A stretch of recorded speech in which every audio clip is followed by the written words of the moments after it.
AJSU party कार्यालय में कार्यरत मिलन समारोह में आजसू सुप्रीमो सुदेश महतो ने एक बार फिर से हेमंत सरकार पर जमकर निशाना साधते हुए कहा कि जिस तरह से हाल के दिनों में बाहरी एजेंसियों पर रोक लगाने को लेकर कैबिनेट की बैठक में राज्य सरकार ने मोहर लगाया है, ये सरासर गलत है। इस निर्णय से सरकार के चाल चरित्र और चेहरे उजागर हुए हैं। वहीं उन्होंने राहुल गांधी के न्याय यात्रा पर भी निशाना साधते हुए कहा कि हर एक नेता को जमीनी स्तर पर उतरकर जनता की समस्या से रूबरू होना चाहिए, अच्छी बात है, लेकिन जिस तरह से ये बड़े लोग हमेशा ऊपर की दिशा में ही फिजा बनाते रहे हैं, इन्हें जमीन पर आना भी जरूरी है। साथ ही साथ उन्होंने गांडे विधानसभा से विधायक रहे सरफराज अहमद के इस्तीफे पर सीधे तौर पर आरोप लगाते हुए कहा कि हेमंत सरकार के परिवार में कई सदस्य होने के बावजूद जिस तरह सरफराज अहमद से इस्तीफा लिया गया है, ये भी हेमंत सरकार के अल्पसंख्यक विरोधी चेहरे को उजागर करता है।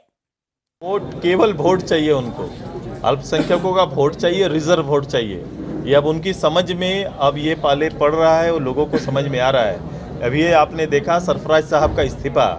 पूरे अगर ये में ऐसी सिचुएशन राजनीतिक आ जाए, उसी के लिए एडवांस तैयारी किया गया। उसमें भी सबसे पहला बलि किसी का चढ़ा तो अल्पसंख्यक परिवार के ही हमारे सदस्य का चढ़ा है। उनके पास इसके सारे विकल्प खुले थे, लेकिन चूंकि पूरा परिवारवाद हावी है, परिवार के कोई लोग त्याग नहीं करेंगे, वो सामने वाले और वो भी उनके जो मूल पेटेंट वोट जिसको बना के 70 साल तक जिनको राजनीतिक रूप से आगे बढ़ने नहीं दिया गया, जिन्हें राजनीतिक रूप से सबल नहीं किया गया, जिनको राजनीतिक संरक्षण मिलना चाहिए उनको संरक्षण नहीं दिया गया, केवल एक भय व्याप्त करके और राजनीति का हथियार बना के इसको मुख्य धारा से दूर रखा गया है और उसकी बलि भी चढ़ा रहे हैं।